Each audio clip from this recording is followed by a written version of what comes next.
Live. Everywhere. On netrootsradio.com.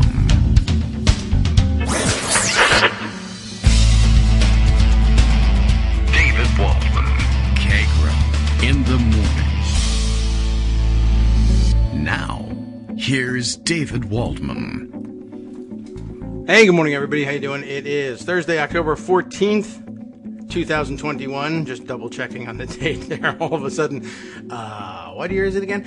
Okay, plenty to catch up on. I have some things going on in the inbox this morning that I'm just trying to keep track of, and I'm writing down dates at the same time. It's a different date. Writing down a different date at the same time that I'm reading today's date, and it's a month from now is the date I'm worried about, and so I lost track of what date it is. I have to go and figure out, I guess this is the time for me to go and figure out whether or not I'm continuing with subscriptions I forgot I had.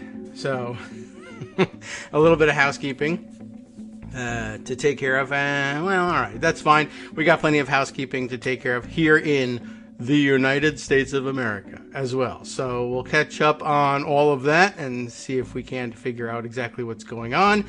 We're in the middle of all sorts of procedural anomalies, and so we can catch up on some of them. Greg has been preparing his raft of stories as usual.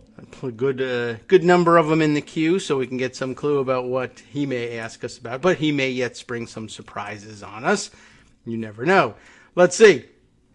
What have people been talking about this morning? What things have I put away? Oh, I put away some more background on that fun football situation that everyone's talking about. Seems to be sorting itself out, but pretty much along the lines that we thought it might. Conservative defenders of people's right to say insulting and racist and homophobic and misogynistic things in email, because probably the people who are receiving it are okay with it, which is actually the problem here. But they seem convinced that somehow that's a way out of the problem.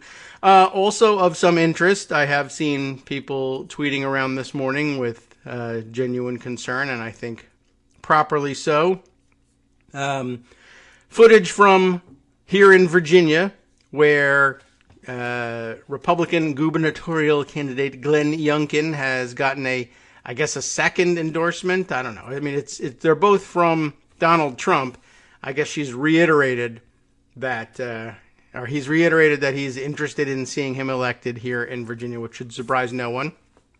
But the interesting twist here was he was endorsed again at a rally where attendees pledged allegiance to a flag flown at the January 6th insurrection. Somebody who had been there, I guess, had carried this flag with them and thought it would be a fantastic idea, because it would not generate any controversy whatsoever, I'm sure, to announce that that's what this flag was.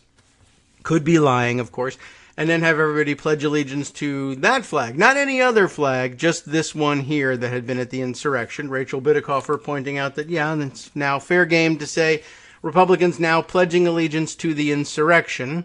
That's how you ought to think about it. Speaking of the insurrection, remember earlier this very same year, when there was that insurrection, and in the aftermath, corporate donors, individual donors of some means, anyone with enough financial clout to make a difference, made the announcement that they wouldn't be giving money to insurrectionist members of Congress or candidates for Congress or people who had, in fact, they defined it this way themselves, people who had voted not to certify the proper electoral count results in the House, or the Senate for that matter. There were far more of them in the House, though.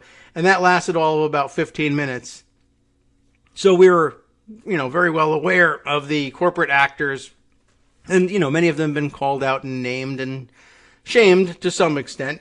But called out for their contributions. Anyway, the upshot of it is that Ed O'Keefe reports and tweets this morning, I guess that he got a press release from the NRCC, National Republican Congressional Committee, their equivalent of the DCCC, letting everybody know that it says, anyway, that it raised $105 million through September, a 74% increase over last cycle. They raised $25.8 million in the third quarter, $10 million more than the third quarter of last cycle. So just letting everyone know that there's been a 74% increase in financial support for the insurrectionists, and there's nothing you should worry about, of course. And all the corporate and individual pledges not to support people who pledged to undermine American democracy, all having fallen by the wayside, as everyone probably imagined it would. All right, Greg Dworkin ready to roll already. Speaking, by the way, of corporate actors and what they've been doing and whether they've been properly named and shamed, one other development to keep an eye on. I don't know how related the change is or how sustainable the change is, but somebody pointed out the other night, after we learned that AT&T was basically the corporate sponsor, the corporate benefactor of OAN News, apparently they've suffered a fairly substantial drop in their stock price. Whether or not it's linked in any way, I can't tell you. I just happened to note that someone else had noted it and said AT&T, as he says, played stupid games, and now their stock is at a 10-year low. He labels it consequences. We ask questions and hold a little question mark over our head. We're not sure exactly what's going on here, but I'd keep an eye on it. And I guess if I were an AT&T stockholder, sell it. Although probably investors would say, well, hold on to it. It'll rebound. And it very well may. All right. That's it for trying to jam one more thing in front of Greg Dworkin. He's here. Let's go. Good morning, Greg. How you doing? Good morning. I'm expecting AT&T to make an offer for that flag. Oh, yeah, they might. I don't know who's driving their investment strategy at this point. And I don't know how quickly they plunge to a 10-year low. So I couldn't tell you, but it's a fun thought. Corporations are people, my friend, which means that they can be stupid. Yeah, well, no doubt about that. And, but one thing they won't be is unvaccinated.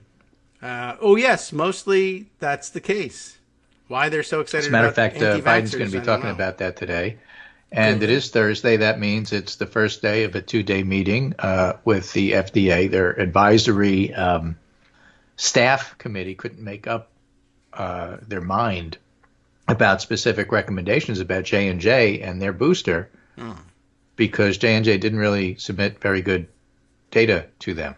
Oh, I think that's important data. And what's interesting is that in lieu of that, there is a preprint study out which suggests something we knew from the AstraZeneca data from Europe, and that is that J&J style vaccines followed by an mRNA vaccine are pretty good. So mix and match is what it's called. Right. And I'm curious to see whether the FDA recommends, you know what, people who got Moderna should get a half dose of Moderna, and people who got J&J should get a full dose of Moderna as your booster.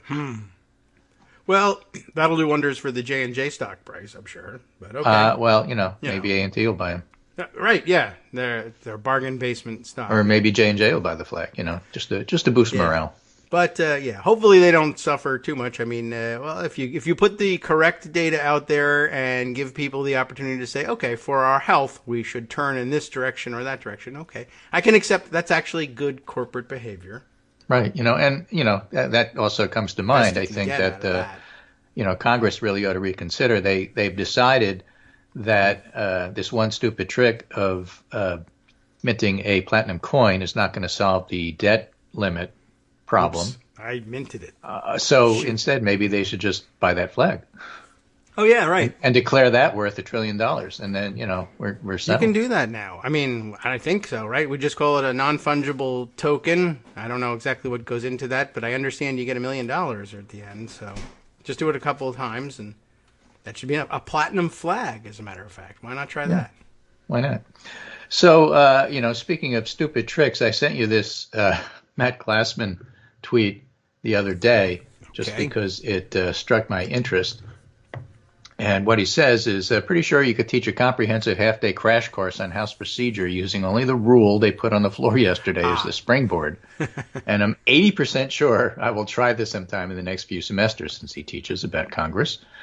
A special rule that extends a rule layover waiver and make en bloc suspension votes in order and deems a bill passed. That's just like personal catnip to him, he says. I guess so. Also, this nonsense of extending martial law over and over again instead of just eliminating it is a legislative political vibe. They should just have an intro chapter to House practice that just slowly unpacks a special rule like this and points you all over the freaking book just to emphasize the primacy of special rules in the actual operations of the House. What's in the rule almost doesn't matter. Just the concept that what they do is pass special rules to do whatever the heck they want. That's really the point I'm trying to make here. Yeah, that's the key concept, and then realizing, well, if you have a majority, you can make the rule whatever you want and make almost anything happen, which, by the way, is a power that's available to the Senate. They just like to deny it.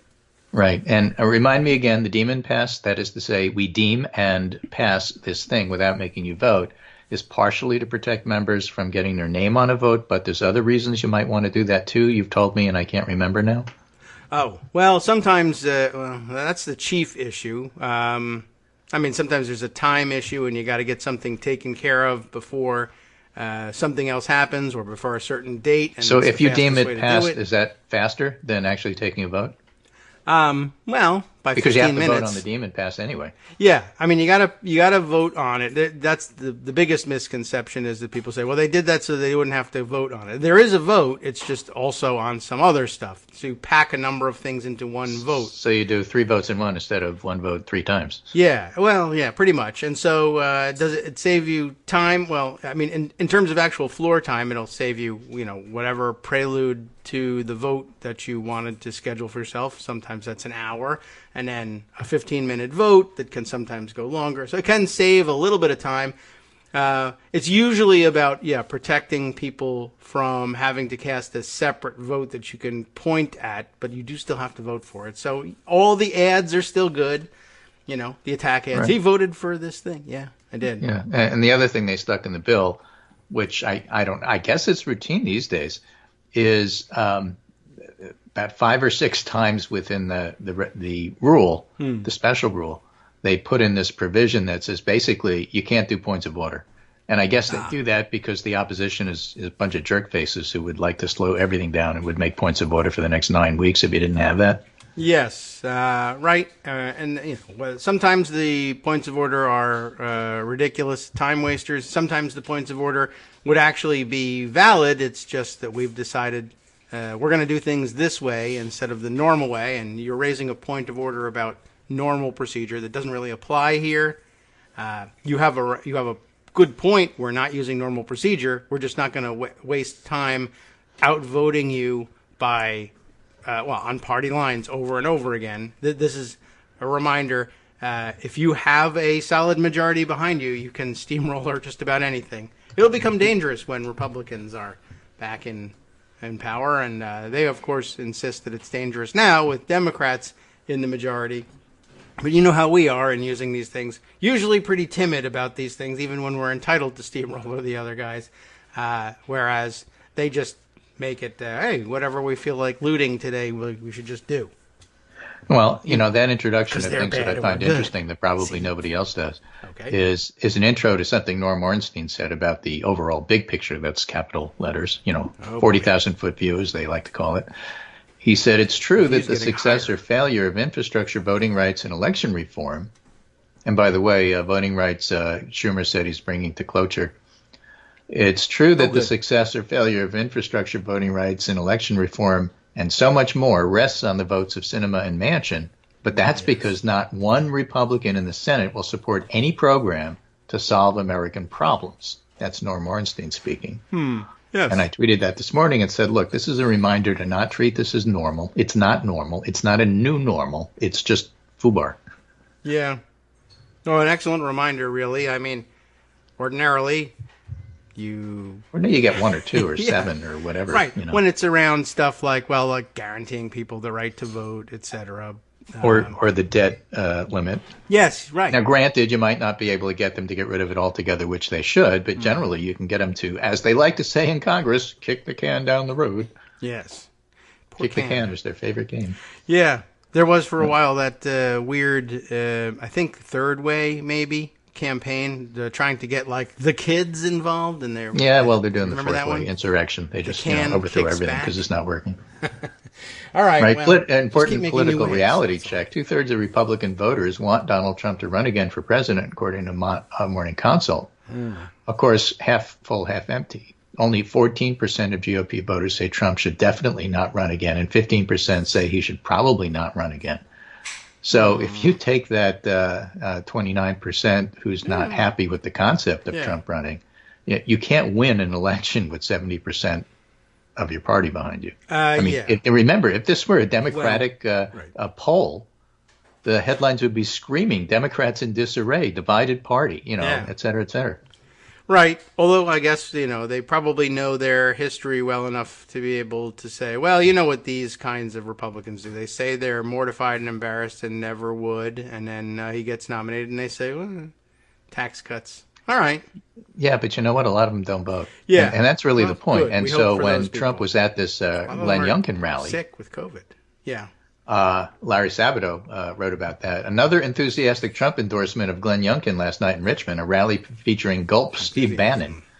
Very helpful development for Democrats in a state where Trump was solidly rejected twice.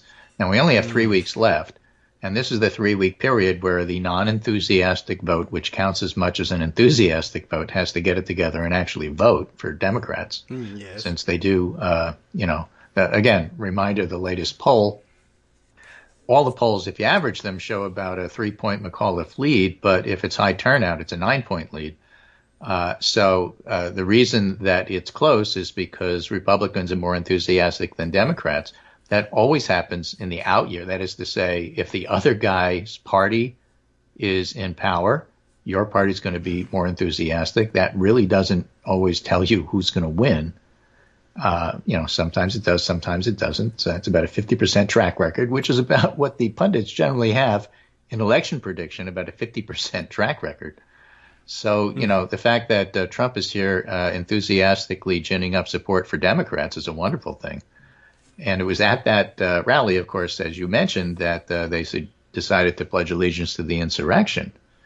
And, all of that together is really what's going on here. So at the same time, Trump is telling people that if you don't make me president, if you don't recognize that 2020 was a stolen election, no Republican's going to come out and vote in 2022 or 2024. To my point that, sometimes you'll get the majority of the Republican vote. You get 90% of the vote, but that 90% may be smaller because some of those folks may stay home. Well, that's what and Trump is telling them to. Yeah. Right. That was the big deal yesterday, that he, dictated a press release and somebody took a picture of it and put it on Twitter. I guess that's the way they're doing it now. Although, I think it was a little bit misinterpreted. It's easy to do with him. But, and Republicans, in his own party have been furious and fuming about this. So I think it's real. The concern is real. Oh, yeah. Well, I'd be concerned. Why not? Let's all be real concerned. Whether or not it materializes or how much sway he has over people or whether he just changes his mind and says, no, I meant let's all go vote. And they all say, yeah, that's what we always thought you meant. We'll see. But anyway, he's dumb and said a dumb thing. That's true. I've never been one who thought that you're going to persuade insurrectionists to go your way, ever. And I've never been one who thought that you could persuade Republicans to do anything reasonable. It doesn't matter. You just have to shave 10% off the top, they lose. That's always been the game. And so I think everything moves. We'll see. We'll see in 3 weeks because we'll have an election in Virginia. We'll see what that number actually is. Yeah. But, I'm not convinced that it's all useless and Republicans are just going to come out lockstep voting for Trump. I don't think that that's necessarily true for the 100%. Sure.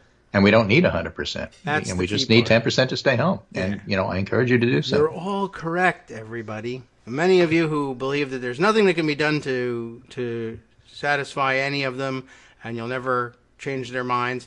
And those who say, well, yeah, but you don't have to. So you're all correct.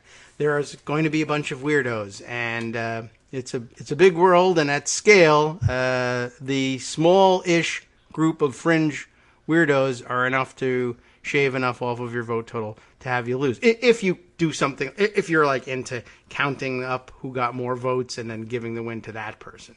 That's not a given, but not anymore, but hey, look, if he's going to help us, I'll, take it. I would like him to endorse Glenn Youngkin every day.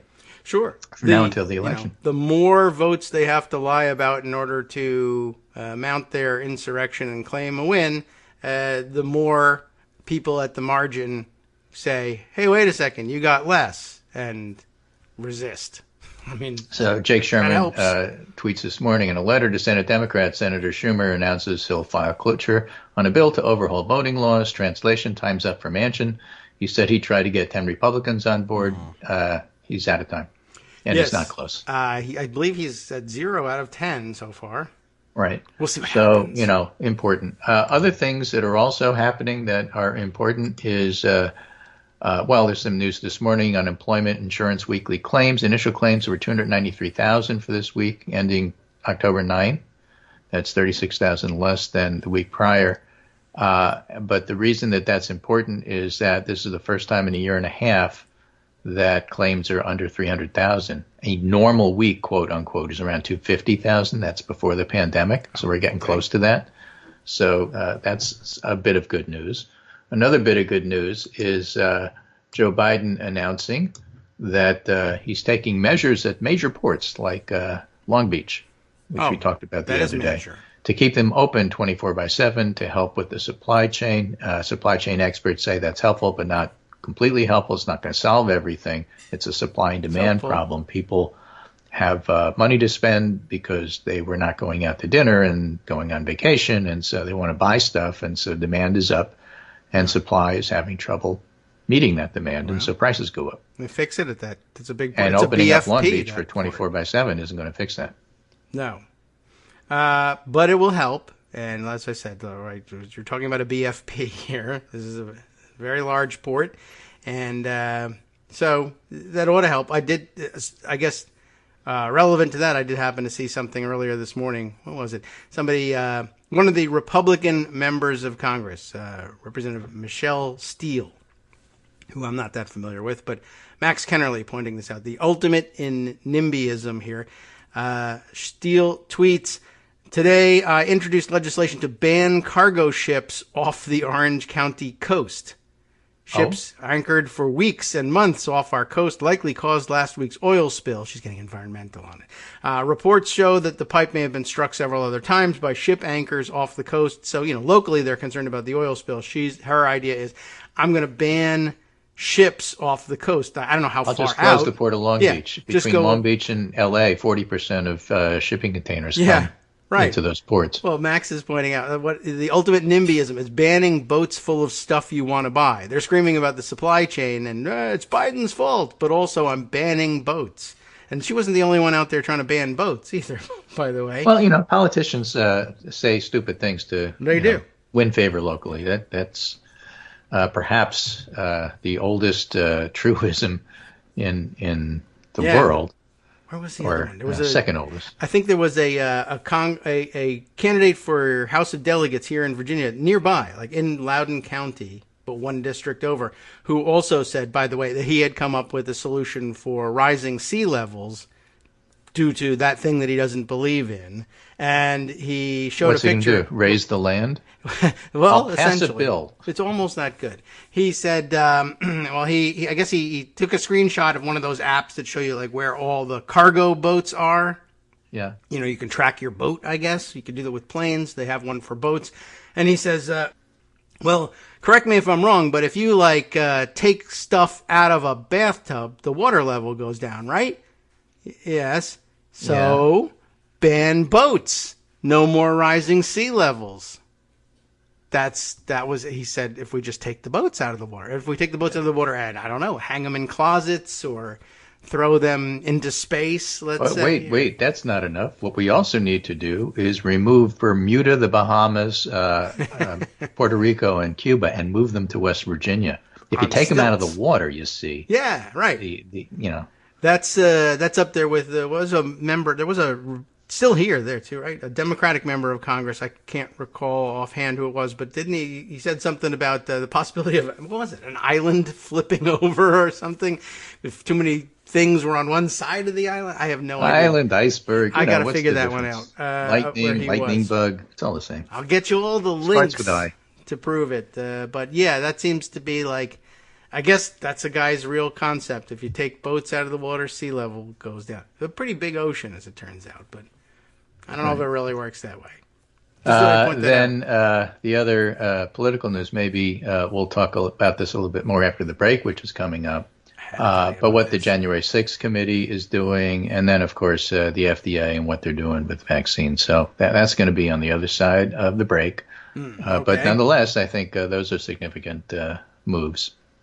Yeah, I think so. The special thing about January 6th, yes, they're putting out subpoenas. Yes, Steve Bannon and others are going to ignore them, but they promised to do something about it, and today's the day that they have to decide what to do, or at least today's the day they're due to get depositions and or their testimony, and I don't think that they're going to get that. But they announced today they're going after Jeffrey Clark. Is that his name? Yes. Clark. Dick is his Clark. first name Jeffrey? Dick. No. Yeah, it is Jeffrey. That's right. So they're going to subpoena him, and he's a DOJ guy. He might even answer the subpoena because, like professionally, he's into that sort of thing. They also yesterday took 8 hours of closed-door testimony from former acting Attorney General Jeffrey Rosen. I think everybody's named Jeffrey in key positions here.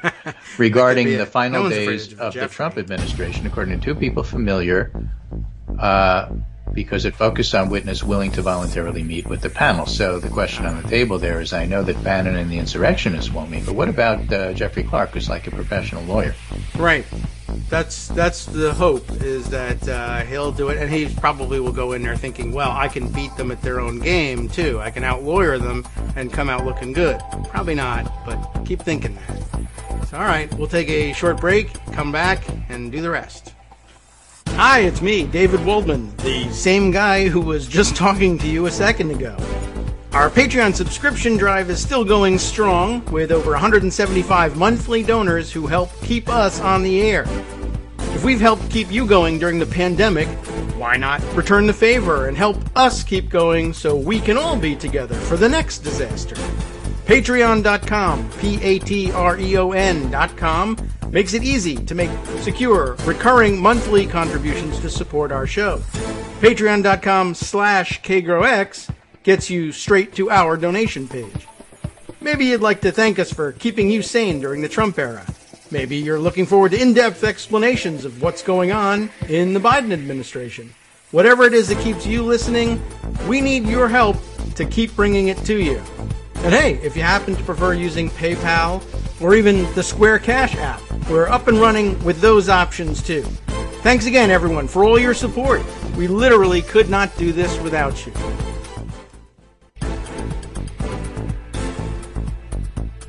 Welcome back now to the Kagro in the Morning show here on Netroots Radio. Let's see. By the way, the name of the... I did find someone's screenshot of the tweet. I imagine the tweet is now gone. But it was... The guy's name is Scott Pio. It's P-I-O, but I did see somebody tweet that it was pronounced Pio, not Pio. But there you go. That was his tweet. I'm curious. Do you think the sea level would lower if we just took all the boats out of the water? And he says, this is an interesting thing to say, not a thought, or just a thought, not a statement. I'm not certain what that, it's also not a thought, as it turns out. But, the screenshot, of course, of all the many, many, many cargo ships in the water make it look like, well, you could walk across the ocean just jumping ship to ship. But these are not to scale, maybe you can. By the way.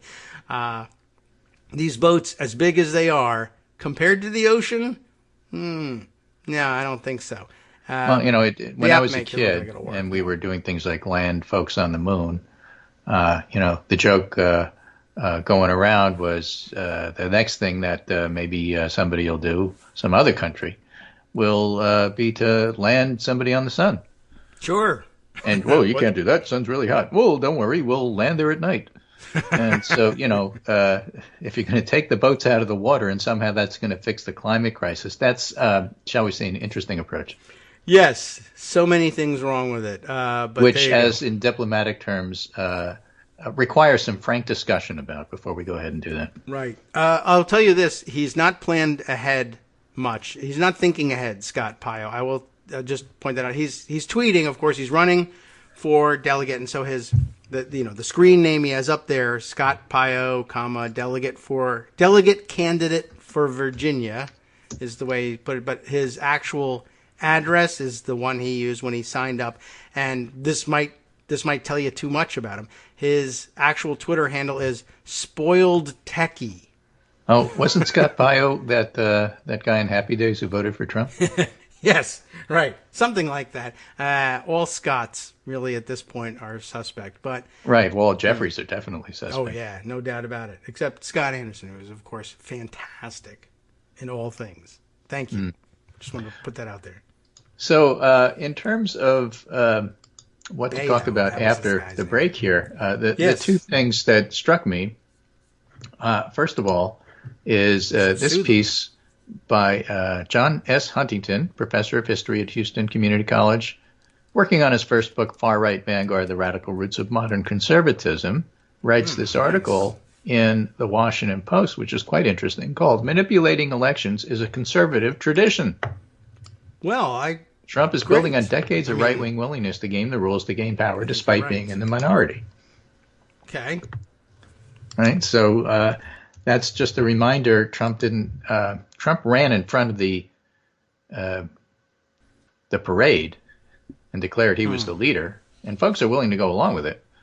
But just going back to George Wallace and Richard Nixon's manipulation of how elections should go, encouraging this, encouraging that, running this way, that way. The way this historian puts it, conservatives have spent generations attempting to exploit arcane and anti-democratic electoral structures to carve a pathway for minoritarian rule. Love that word. This history can be traced back to voter disenfranchisement during the Reconstruction era or to the property-based requirements of the early republic, but we can find the roots of our bout with illiberalism, the one on display in the modern GOP, and the conservative backlash to the civil rights movement. After Civil War and Reconstruction, white Southern Democrats violently manipulated the electoral process to suppress black voting and gain control of state legislatures, courthouses, and police forces to implement Jim Crow segregation. The mid-20th century civil rights movement aimed in part to curb these legacies. But it was the Southern Democrats forming their own far-right splinter faction, the Dixiecrats, which was formerly known as the State Rights Democratic Party. I always forget, that's the name of the party, the States' Rights Democratic Party. Who would call themselves Dixiecrats? They didn't, but that's the popular moniker that stuck. Okay. Yeah, so exploiting the Electoral College formed the crux of Dixiecrat strategy. The party created its own ticket with Strom Thurmond, which supplanted Truman's National Democratic ticket on the ballot in 4 southern states. And in other states, Thurmond ran as a third-party candidate. So just like Minnesota has its own DFL party, southern states at the time could, do whatever they want and sort of break away. Sure. Dixiecrats hoped to cause chaos by preventing any candidate from receiving a majority. And in 1956, another states' rights party tapped T. Coleman Andrews, former Democrat who had previously served as Dwight D. Eisenhower's IRS commissioner, to serve as its candidate against Eisenhower and Adlai Stevenson, both of whom conservatives found far too moderate. Okay. The new party implemented the Dixiecrat strategy with a few new wrinkles. Clarence Mannion, a well-known right-wing broadcaster, proposed putting independent electors on individual state ballots who could have voted for Andrews if no other candidate won a majority. And Andrews gave conservatives a reason to vote for him, telling his party's convention attendees, time's a-wasting and the enemies of the way of life that we cherish rejoice as we are obligingly led closer and closer to national suicide. Sound familiar? Yes, a little bit. Right. The new party fared far worse than the Dixiecrats, winning only 100,000 votes, but the humbling defeat didn't diminish right-wing ambitions, as Andrews defiantly proclaimed following the loss, we're here to stay. So a decade later, that's where George Wallace comes in. And despite being an extreme long shot, Wallace believed he could throw the elections of the House of Representatives, and of course Wallace thought Nixon was too, liberal. Right. You know him. So Wallace did okay, relatively speaking, with third-party people. But the right's hostility to democracy is enabled not only by liberal apathy toward mass politics, but the very structure of the political system. Historically, conservatives have seized upon America's arcane political structures. That's why I'd like to spend so much time learning America's arcane political rules. Right. So we don't get surprised, ambushed. Yes, right. In an effort to stymie progress and curtail voting power. In particular, the Electoral College is a relic of a bygone era that hangs over every presidential election like the sword of Damocles. As Jamel Bouie concluded, the Electoral College is the greatest threat to our democracy because it creates a broad avenue for undermining popular will. And that was the plan following Trump's defeat with John Eastman and what he wanted to do. So there's a whole long history of this that Trump is following, and it's perhaps not surprising that he would pledge allegiance to this insurrection flag. Sure, it'll make him president, he thinks. And that's one of the reasons why it's so important that the January 6th special committee, which is not a commission, needs to follow in terms of what they do. Greg Sargent writes, Trump cronies who defy subpoenas may be prosecuted, and here's why that matters. Well, duh, but right? okay. It's been the right wing has persuaded many neutral observers that its chronic anti-democratic bad acting is a natural and inevitable background feature to our politics. Well, based on this historian, it actually is.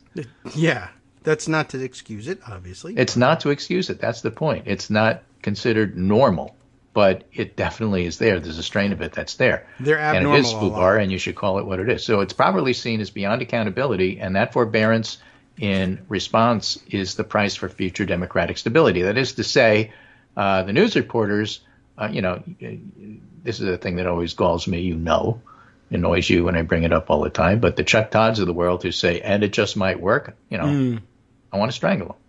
That's not the proper way to cover this. No.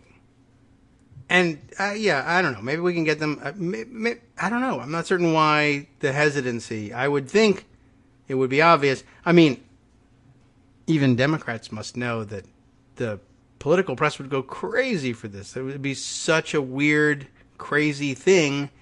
I don't see how they could fail to cover it breathlessly. On the other hand, a lot of Democrats, elected Democrats, know the other part of the history is, and background and part of what has become normalized is they'll just find some way to make it look like Democrats are terrible for doing it or are in disarray, as opposed to, saving democracy. But so this is why Greg Sargent writes, the coming battle over Trump cronies who are likely to defy the January 6th Select Committee's subpoenas is so important. At stake is not just whether we'll achieve basic accountability. Also at stake is whether the system can uphold the rule of law in the face of concerted campaign to cow good faith actors into accepting that the price of peace is special treatment that places bad actors above the law. Right. So this select committee, according to CNN, is likely to refer any Trump advisors who defy subpoenas to the Justice Department for prosecution. That's one of the reasons why it's so interesting that all the Jeffreys are now being asked to talk to the January 6th committee. Right. As of now, one, Stephen K. Bannon is not cooperating. What former White House Chief of Staff Mark Meadows and political advisor Dan Scavino will do remains unclear. If they've not indicated cooperation by the deposition deadlines of October 14th and October 15th, the next step should be to refer the matter for Justice Department prosecution. Yes. Now, Liz Cheney says that's exactly what's going to happen, but, we'll see. I mean, probably, but that doesn't by itself necessarily mean anything happens either. So. Right. If you refer it, even if it does happen, Biden has been pushing the Justice Department to give all documents over. Mm-hmm. Everybody who has any documents that January 6th committee has asked for should turn them over immediately, et cetera, et cetera. And even if Justice does decide to prosecute, I'm not sure who's responsible for prosecuting a criminal contempt charge. I guess it's Justice. Me. So that doesn't mean that it happens quickly, even That's if right. they do it. But the fact that they do it is important because how quickly or slowly it happens in some ways is important, and in other ways is less important than the fact that it happens at all. Yes. Well, Republicans have become specialists in making these processes take long enough that they end up being effectively rendered ineffective by just stretching out the legal proceedings surrounding them. I mean, if they don't answer the subpoenas today and tomorrow, then, tomorrow's Friday. Are they going to make their referral on a Friday? They could. They could stick around and do it. They could have staff do it. But there's a good chance, we'll go home. We'll take care of it next week. The committee may have to vote on whether or not to make that referral. I don't know whether I guess it depends probably on the committee rules and the House rules, whether or not the full House would have to vote on the referral as well.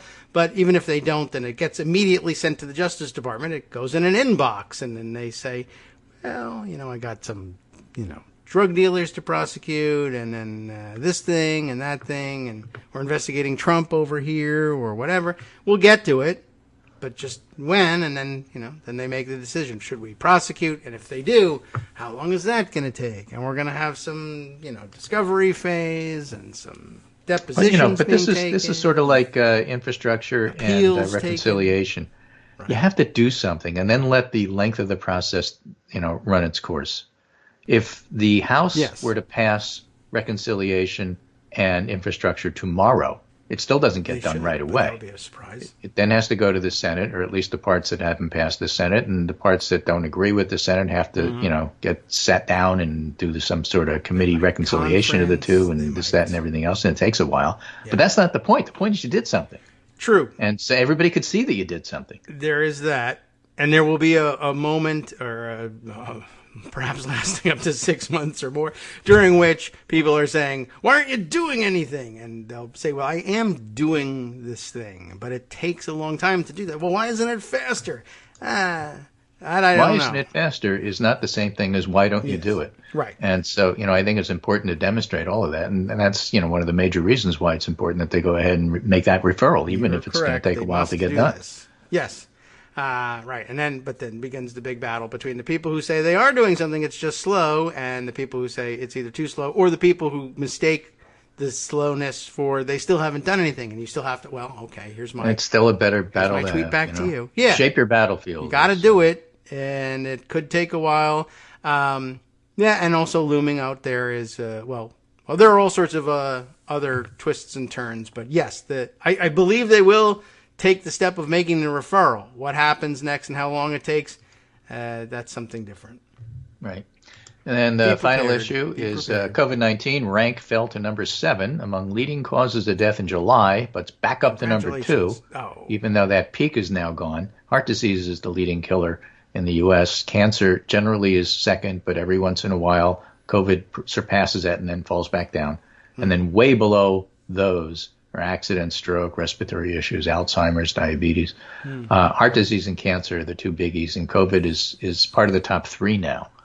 But what we can see with this latest elective spike, and I say elective because people elected not to get vaccinated, there's now a study out suggesting that 90,000 COVID-19 deaths among adults likely would have been prevented with vaccination. I'd like to see a study accompany that and say how many additional deaths could have been prevented by non-pharmaceutical interventions like masking. It's not going to be at as high a number as the vaccine. That's like the power tool in the toolbox. Yeah. But, if it's another 5,000 or 10,000, that's significant.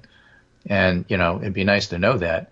There's still people arguing about whether or not schools and school kids should be masked.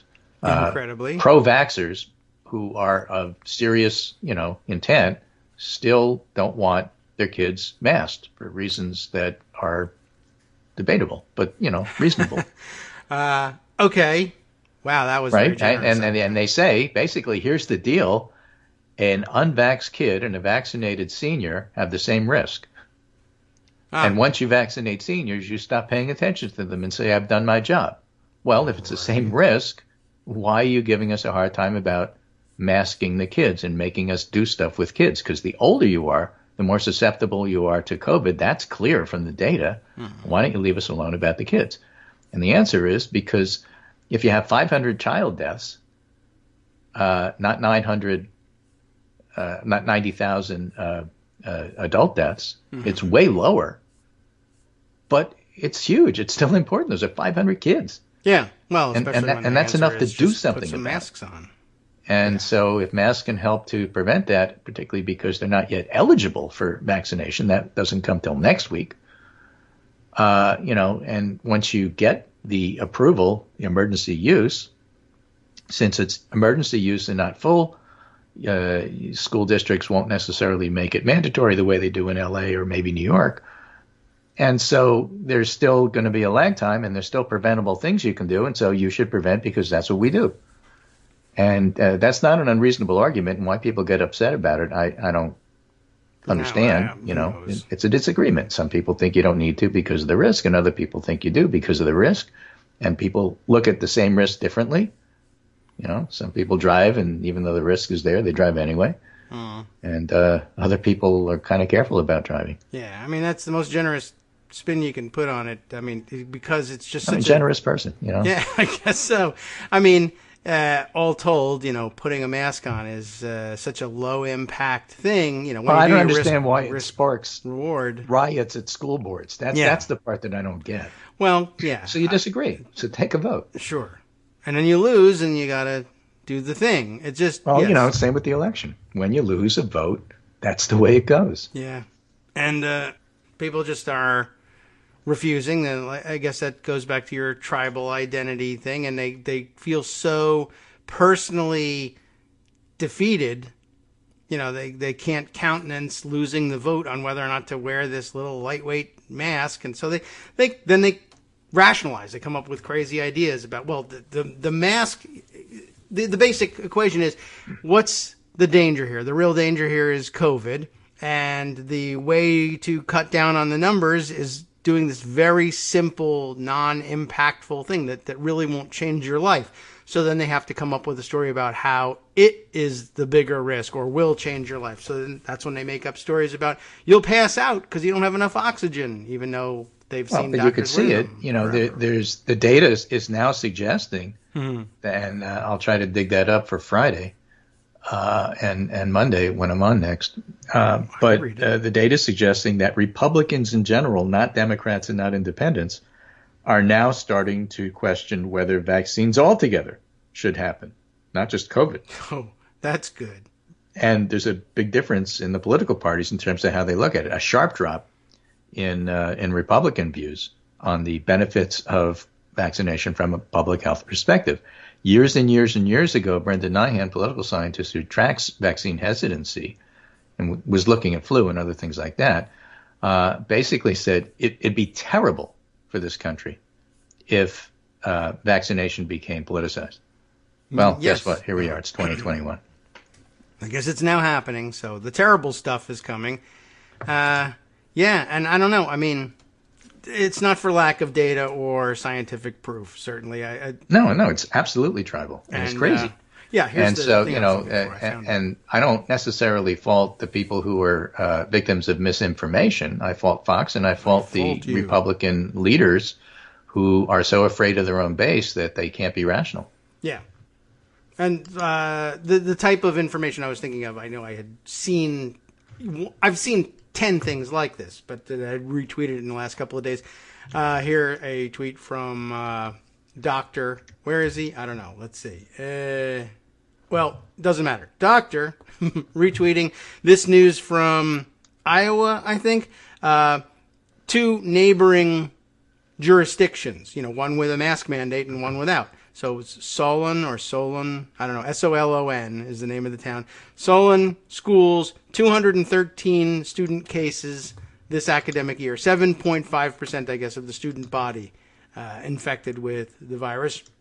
Next door, in Iowa City, which is what drives me to believe it's in Iowa, but not necessarily the case, mask mandate in neighboring Iowa City schools, nearly 10 times larger enrollment than Solon, or however you pronounce it, but 273 cases among their 10 times larger enrollment, or for a 1.8% infection rate. Conclusion, the mask mandates work, right? But, so that's when you have to come up with something like the masks make you breathe too much poison, or it's damaging the psyches of the children who can't see each other's braces for whatever reason. By the way, fantastic time to get your kids' orthodonture done. But only if you have a mask mandate going on. Right. So here's the data. This is by Aaron Blake in Washington Post. Decline in GOP support for childhood vaccine mandates. Do you think parents should be required to have their children vaccinated against infectious diseases? In 2015, 81% of Democrats said yes, 67% of Republicans. So Republicans were already vaccine hesitant in 2015. Yes, but not That was terribly. before Trump was elected. Now, in 2021, that 67 Republicans have fallen to 46% and then bounced up a little bit. Looks like 49 maybe now. Democrats are at 85. Yeah, they went up. Right? So, in other words, with COVID, Democrats said, yeah, everybody should be vaccinated, all the kids, even more so than ever. And Republicans said, mandates, that's antithetical to freedom. Yeah. And so, bad. So it's an iron lung. And that's just something to watch. Yeah, we say yes, you say no. Yeah. So, okay. Right. Somebody else did that, too. Somebody tweeted around a picture of, a polio ward, an iron lung ward from the old hospital days. And look at this fantastic libertarian paradise of freedom. Well, it reminds me of an old Betty Boop cartoon. Oh. I guess from the 30s when Betty Boop was running for president. And, Max Fleischer, the artist, drew a bunch of Democrats, Thomas Nast style, and a bunch of Republicans on opposite sides of the aisle. And the Republicans said, we said yes. And Democrats all said, we say no. And the Democrats looked at the Republicans and say, well, you're an elephant. And the Republicans all said, well, you're an ass. Yeah. And, it's not gone downhill from there. It's always been there, that kind of tribalism. But it's just horrible when you see it in a public health context. Yes. Which I have warned public health people about for decades. They have no constituency, and they are totally vulnerable to this. Yeah. Well, and it still angers me that they never paid attention. Well, yeah, that's the blogger's lament. So, yes, it is.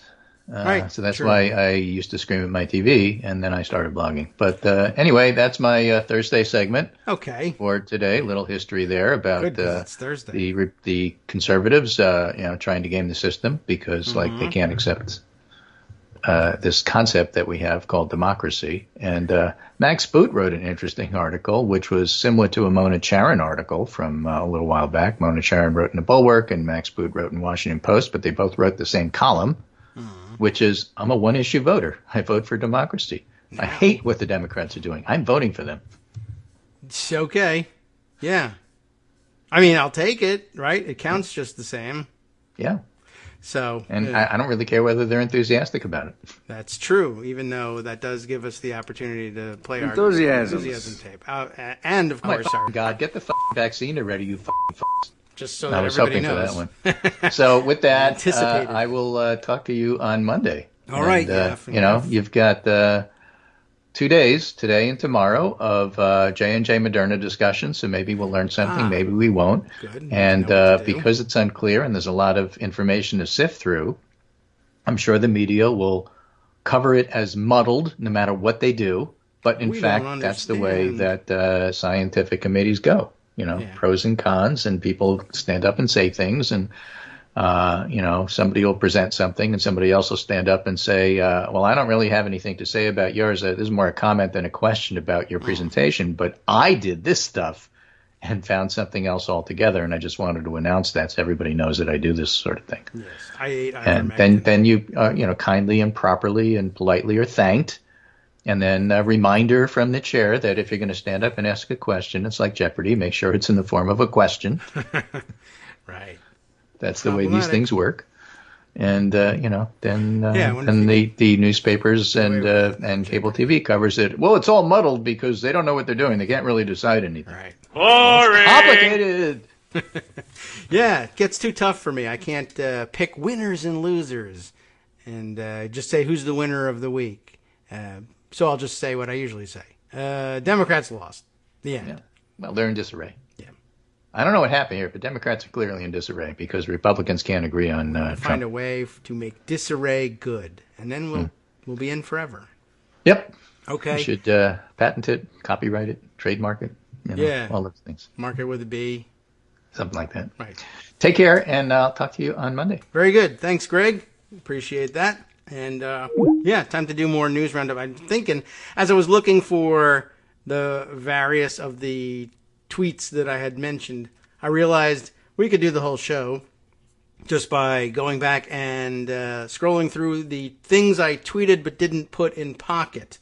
And probably should do a whole show that way, too, because there were a lot of things that, I don't know, for whatever reason didn't seem Pocket-worthy at the time. But as I'm scrolling through and looking at the time and realizing I can't read any of these full, long articles before we hit our break, I can just squeeze these little things in. First of all, I guess, first one I hit and scrolling back that I haven't already done, doing my numbers last night, realizing that we had reached the point now where 1 in every 300 residents of Mississippi, at least the ones we had at the beginning, are now dead. They've died of COVID alone, has taken care of it. I wonder if their governor cares at all. Of course, he's anti-mask mandate, anti-vaccine mandate. But 1 in every 300 residents of Mississippi now dead. That's a rate of 3,326 deaths per 1 million in population. Only about, 2.9 million down in Mississippi to begin with. And nearly 10,000 of them dead from the disease already. So that's pretty amazing. And by the way, in terms of where you stand in the world and all of that, our Twitter friend, that guy, how does he say, 3002 or 3002? But that guy pointing out, based on that number, of course, Mississippi, if it were a country in its own right, and there are many countries with lower populations than Mississippi, it would have been the third highest death rate in the world, and in all likelihood, moving into the number 2 spot sometime in the very near future. So if, now that they're thinking, once again, neo-secessionists saying, well, we ought to leave the United States so that we don't have to wear masks or vaccinate ourselves or our children, they may very well get that opportunity. By the way, I wonder about that. Across the South, where they've been ravaged by their COVID numbers, that would probably put them up or near the top in terms of deaths. Peru outpacing everyone, unfortunately, by counting more aggressively, I think. I hope. Anyway, we'll be back in a minute with more.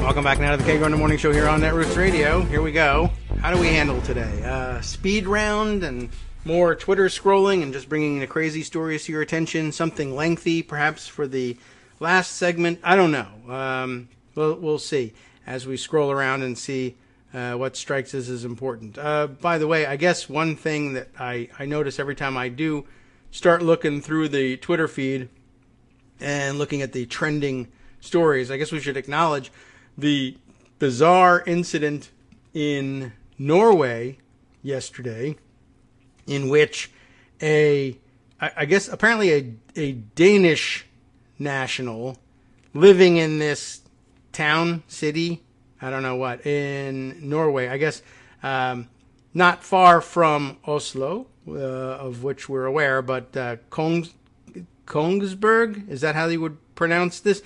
I was looking for an extra I in there, like that it would be Königsberg, but it's Kongsberg instead. At any rate, a man armed with a bow and arrow. I never really thought we would see this happen, but I guess eventually all things come up in the random incident generator. A man armed with a bow and arrow killed five people and injured 2 others, including an off-duty police officer. I guess just walking around town with a bow and arrow. Now, ordinarily, in the United States, we'd have done this properly with an AR-15, and there would be 27 people dead. But I guess he was limited by the country's strict gun laws, perhaps, to choosing a bow and arrow, which I guess gun enthusiasts would say, see, people find a way if they're crazy and they want to kill people. It doesn't matter about banning guns. And, of course, everybody else, I think, looks at this and says, well, thank God we were able to limit it to 5 people because he was dealing with just a bow and arrow. I guess he got pretty proficient with it. But clearly with an AR-15 in hand, some considerably more damage could have been done. Anyway, I guess they're trying to figure out exactly what it was that was going on there. Yesterday they were being very cautious, as police are wont to do when they have a situation like this. hesitant to declare it any kind of terrorism, although clearly people were terrified. Now, I guess, some more information available. Let's see. Police had been in contact with the attacker who had converted to Islam. That will, of course, only fuel the flames here and there, probably. Which fears? They go on to say over the fears over radicalization, of course, and what that means. A 37-year-old Danish citizen living in Kongsberg has been arrested, and there's no active search for further suspects. That always happens, right? Whenever there's multiple injuries, usually it's because they hear so many gunshots and say there's had to be a second shooter, thinking no one can fire that many rounds at once. But yes, off-the-shelf semi-automatic handguns can, in fact, do that. And as we well know, they can also be converted to essentially fire as though they were machine guns, fully automatic weapons, but they don't have to be. But I guess here, 5 people shot with a bow and arrow. Well, 5 people shot with arrows. Bow, we put these things together in our mind, but that's the case. And I guess, I don't know, I guess they've been practicing. I don't know how far they were shooting, but that's pretty amazing that somebody could pull that off, and just bizarre news. And I guess I thought I would acknowledge it since so many people are talking about it. And we talk about guns all the time on the show, so it makes a certain amount of sense. Here's something. Well, why is my JavaScript not available? I wish I knew what this story was in my... I did find it. Okay.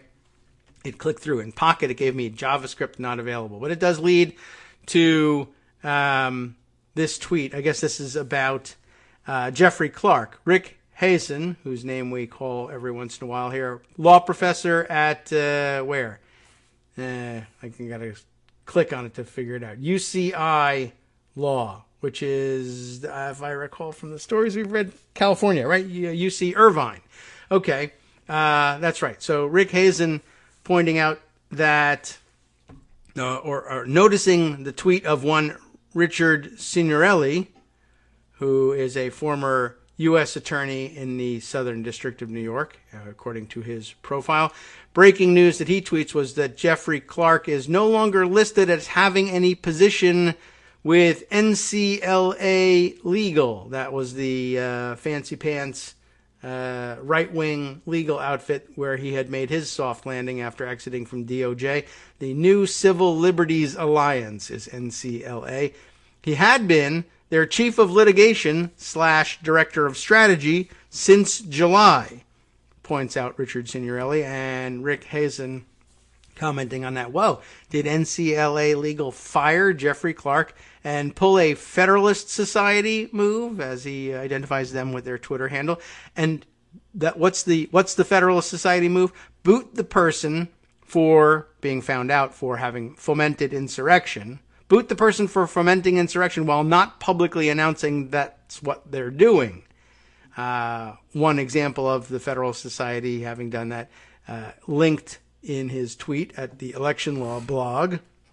But pretty interesting. And he goes on to double check and says he's searching the NCLA website and finds no results for Jeffrey Clark, even though their tweet announcing his hiring is still up.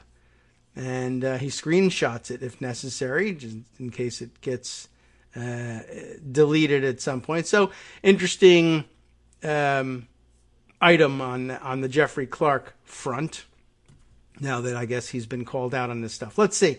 Let me go back to the Twitter feed, my own, and scroll back because I was thinking about there's a couple of stories that didn't make it to Pocket that if I refresh my memory of them by scrolling back, I'll be glad I did, because then I'll be able to share them with you.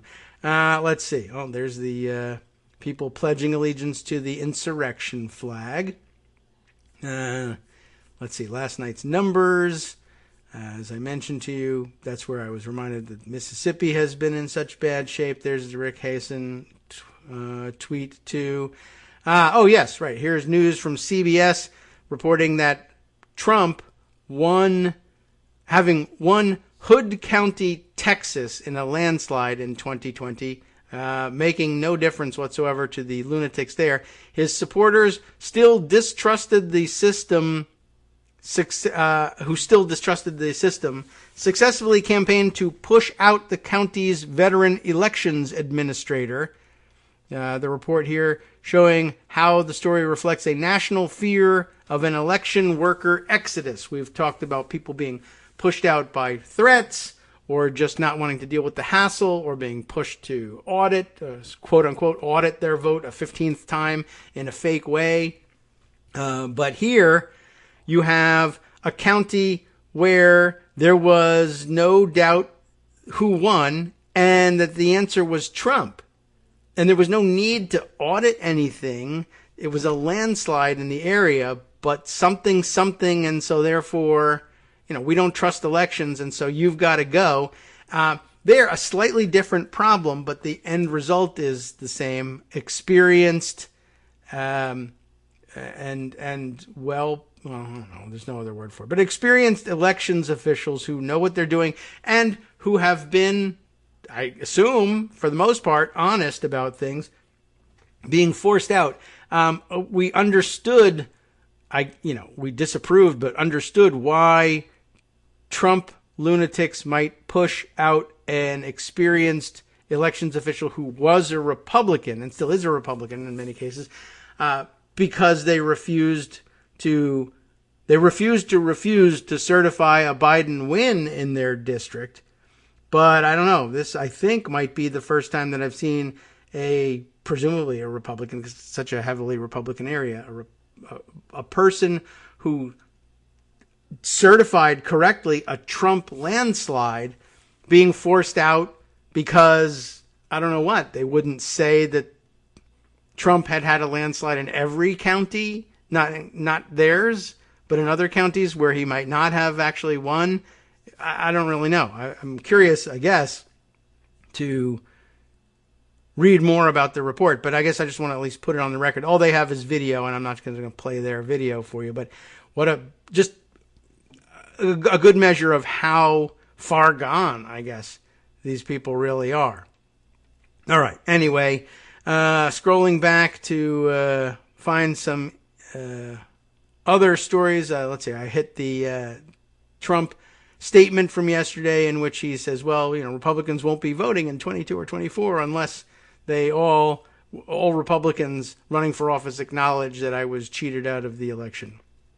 Just found that rather bizarre, of course, as you all did. Let's see. Republicans getting very angry, apparently, about Joe Biden leaving a press conference or press availability of some kind yesterday without answering the shouted questions from reporters. Of course, Joe Biden now the first president in history ever to walk away without answering a reporter's question. The important questions that RNC calls out that weren't answered were, will Christmas presents arrive on time, sir? And what are you doing to lower gasoline prices? Certainly things people are concerned about, but not necessarily rising to the level of presidential intervention, although gasoline prices frequently have. But will Christmas presents arrive on time, sir?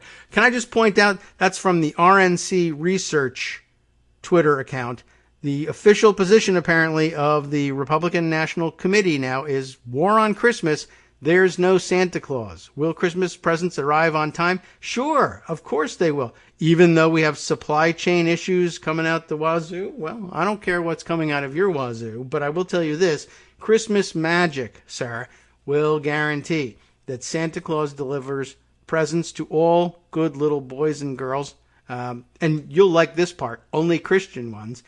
And it can't be any other way. And to say otherwise puts us in, well, the unfortunate position of the district attorney, right, in Miracle on 34th Street, the Republican. He is a Republican. It says so right in the movie. Who finds himself in the unfortunate position of denying the existence of Santa Claus. Unbelievable. Anyway, just thought I'd point that one out. RNC is against Santa Claus. That's going to cost them. It really won't, of course.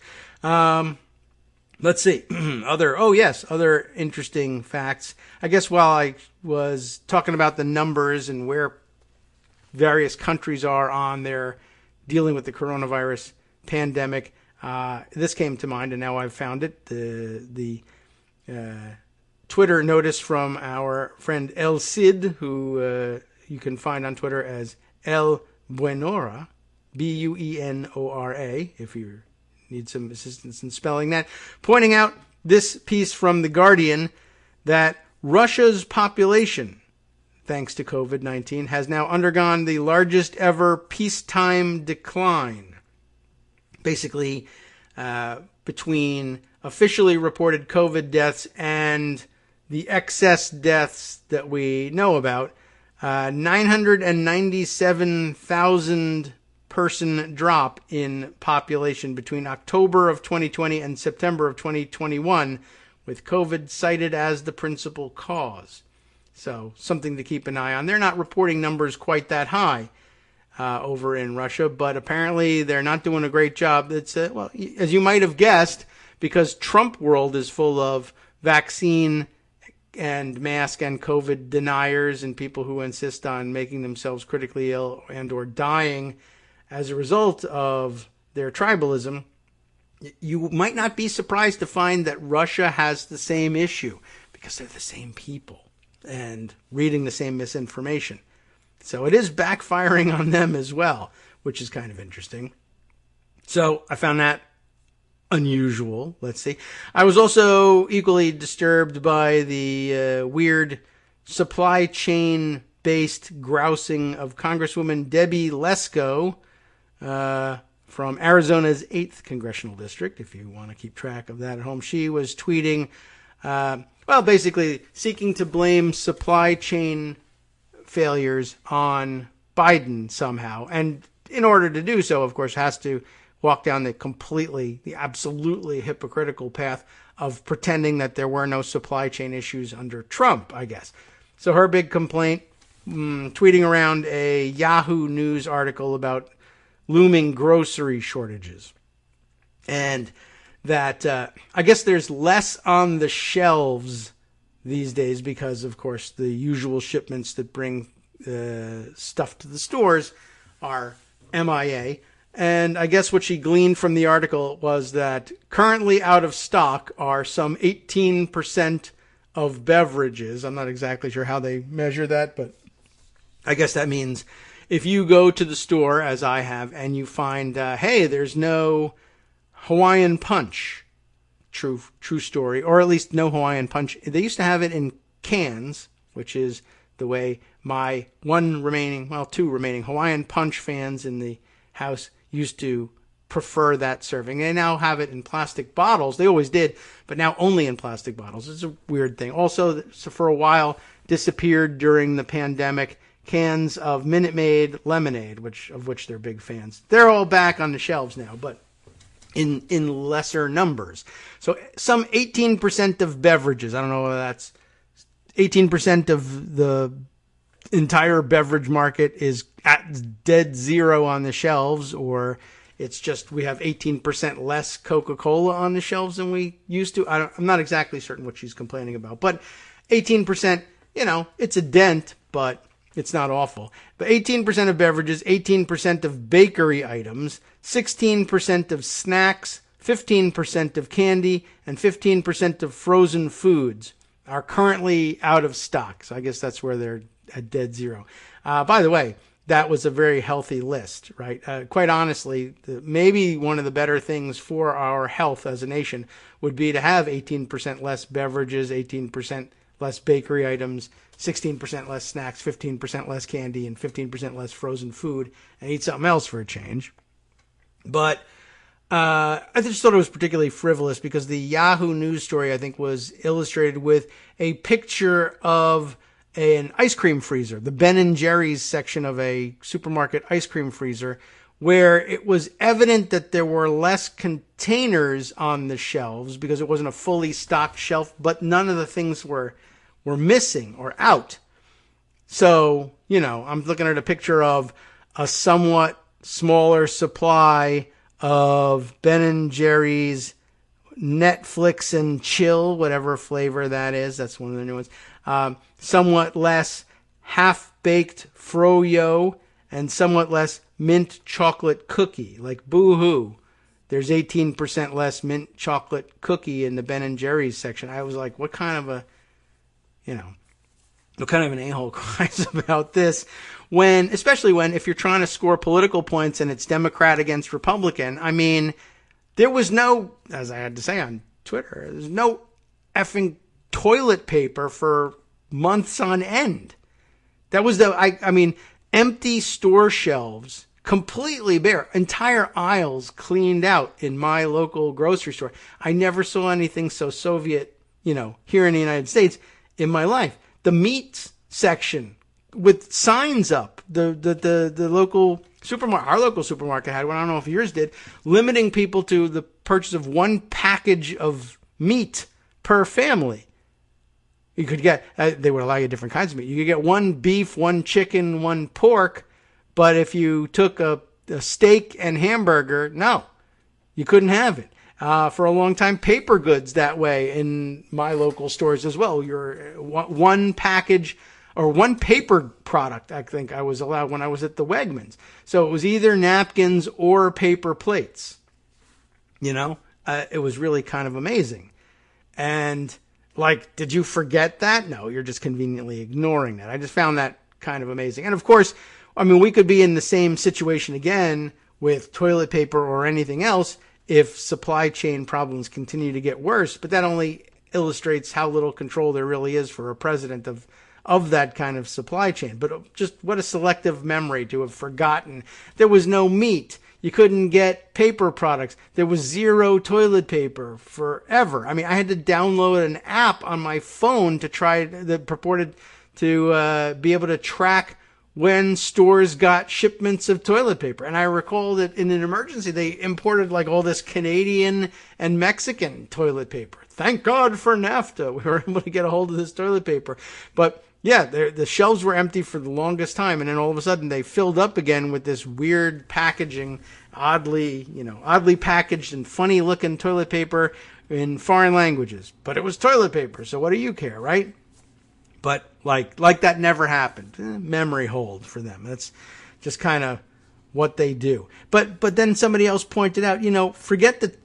As important as it was and as basic as it was to not have access to toilet paper, somebody else said, that wasn't the big supply chain failure under Trump. There were weeks on end when we couldn't get, either for ourselves or the doctors and nurses who were busy trying to save our lives, no masks, gloves, or gowns for these guys. And that was because Trump and his minions had personally intervened in the market to shaft these guys.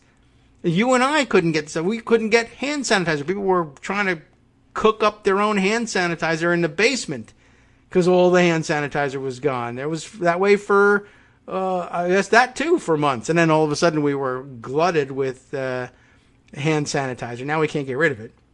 I know it turns out we don't even need it either, but not that we don't need it, but we don't need it in the volume that we thought we did anyway.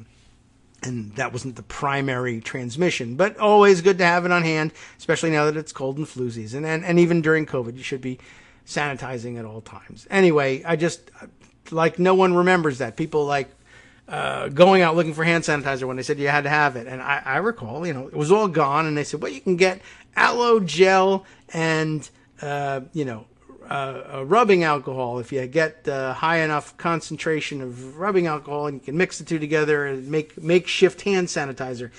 And, people shifted production to pump the stuff out on an emergency basis. And Debbie Lesko, well, I don't remember any of that, but I do know this. There's less mint chocolate cookie on the shelves. What a jackass. I just thought that was amazing. And they forced those shortages of life-saving PPE on doctors and nurses, and then accused the nurses and doctors of stealing it when it showed up. That was kind of amazing, right? There's a shortage of that. There's a shortage of ventilators that could have saved the critically ill patients. We got to import exploding ones from Russia. It was really unbelievable to me that you really would even try to launch that attack. But they are pretty shameless. So, okay. Anyway, I thought that was kind of interesting. I wanted to share it with you. And Greg Sargent, who Greg Dworkin mentioned earlier, writing on a number of things. I know I have a couple of his pieces in pocket. The one that came to mind when our own Greg Dworkin, was talking about Sargent and what he was writing about and what's become normalized, et cetera, and the January 6th commission or committee. Greg Sargent writing, yesterday? Another of his many interviews with Congressman Jamie Raskin, who's on the committee, and a great source on these things. He's quoting Raskin saying, Trump somehow hypnotized the country into thinking that the right wing is immune to prosecution for criminal violations. And I think this is the part, I think Greg Dworkin read this. To break this cycle, we must insist true accountability is the price for moving on, not the other way around, or some quote very much like it. Greg Sargent doing his part in fighting hard, pushing for real accountability and for real enforcement of these subpoenas if they're defied, etc. And I'm in total agreement there. But I did want to point out, to answer Raskin's quote, that Trump somehow hypnotized the country into thinking that the right wing is immune. My sarcastic comment about it. Well, here's how I think Trump did it.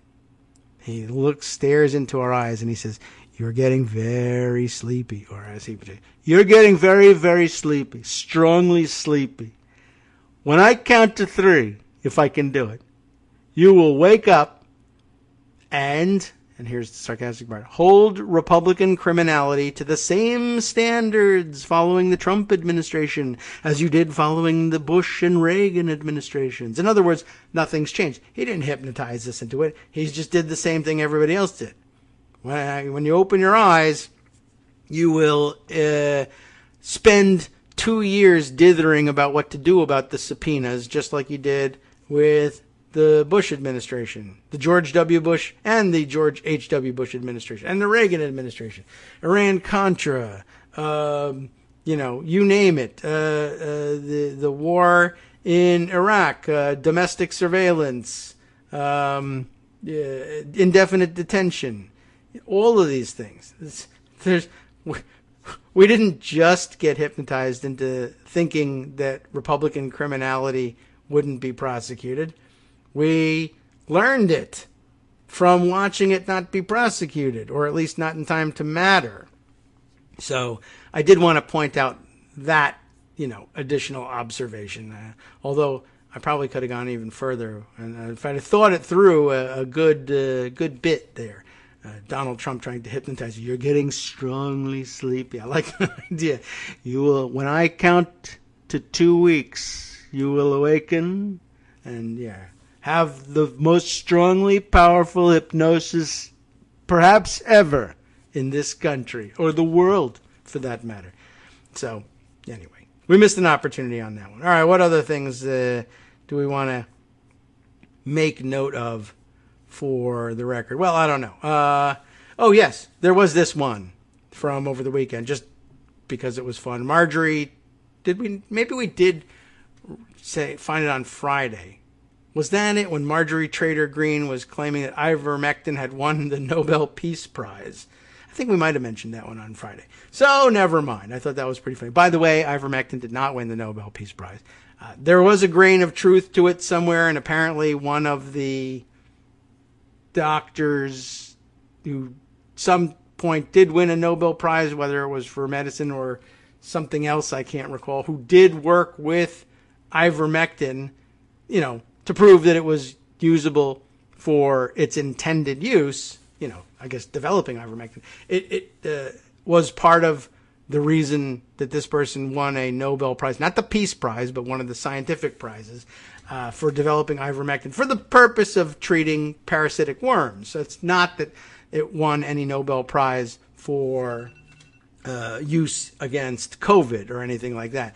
I guess the idea is, well, if it won a Nobel Prize for this use, then it's got to be pretty good for other uses too.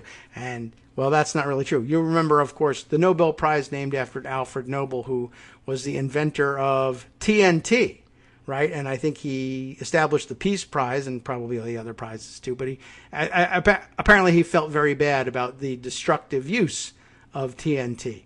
Imagine, though, if awarding a Nobel Prize could whitewash something meant for one use and make it eligible for all uses. And like your thing is TNT. Have we tried TNT on COVID? We have not. The ultimate Nobel Prize winner, right? So it must be safe, right, Marjorie?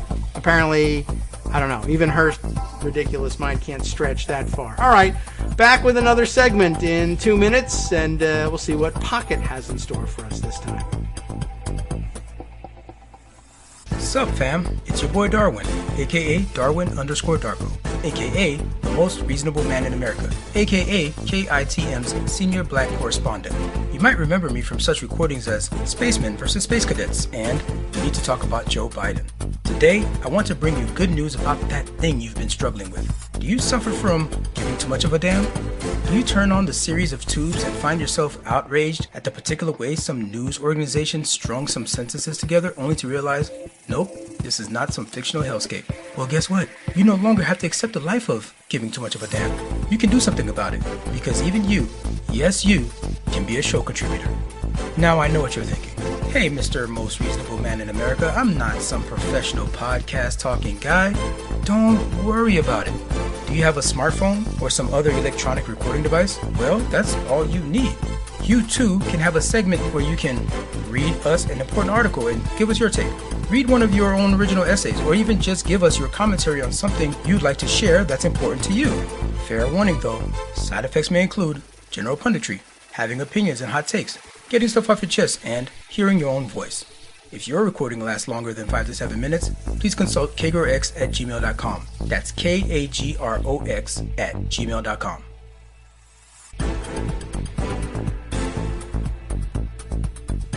Welcome back now to the Kagro in the Morning Show here on Networks Radio.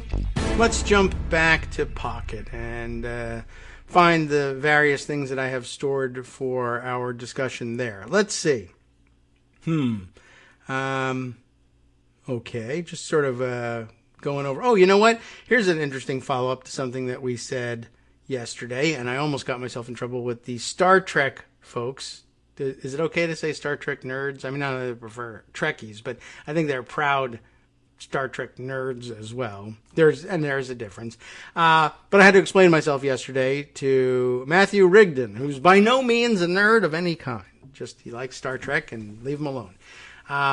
But he was worried about my apparent rejection of Star Trek. But I was explaining, I just clarified, it's not that I am a Star Trek hater. It's just I was just acknowledging I'm not a big enough Star Trek fan. Like, my wife likes it. And when it's on, yeah, I'll watch it. I've seen a lot of the episodes of the various series, not all of them. And I've seen the movies, and they're pretty good, and I enjoy them and everything. And I would say, okay, I like it. It's nice. I'm not a Star Trek fan, though. I wouldn't claim fandom because Star Trek fans can be so intense about things that, I don't know, if I offered an opinion of some kind about one of the episodes or movies or just discussed it at all, it would very quickly become apparent that I'm not a super fan, and that might like disqualify me in their minds as a fan at all.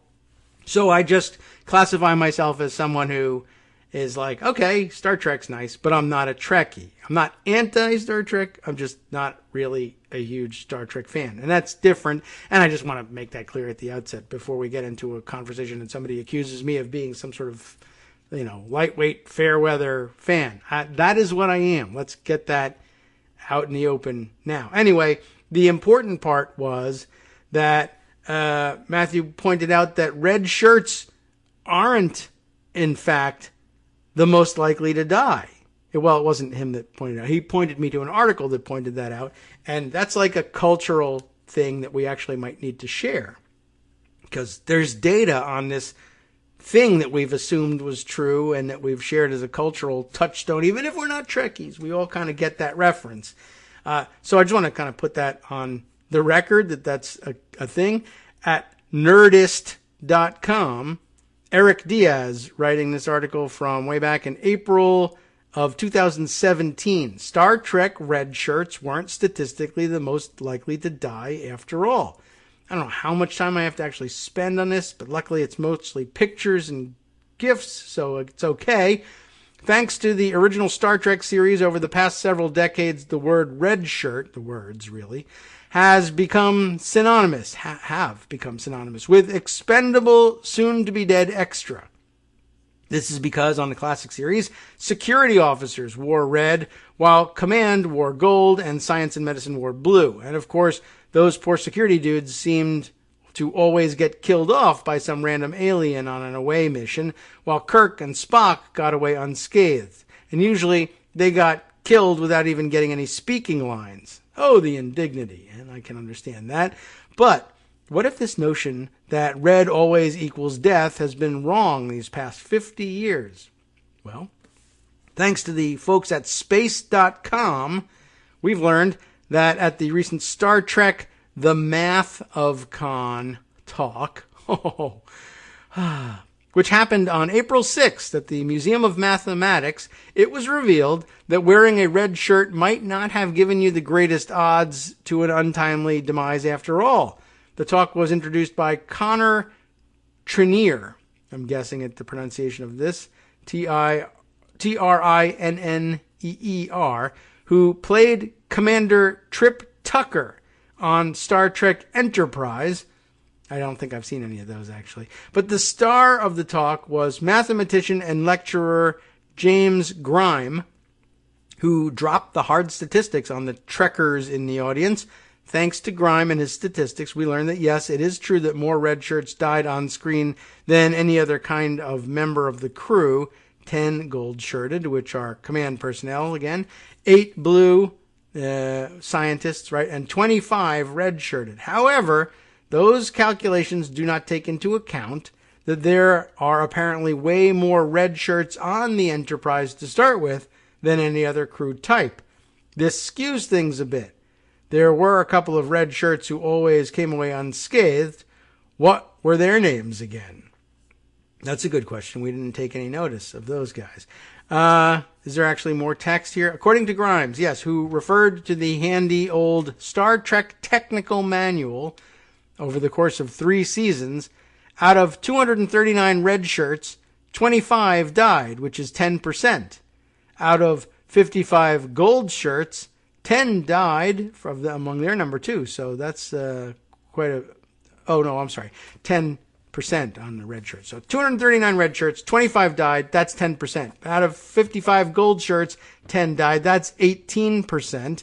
So you are more likely to die as a gold-shirted command officer, it seems.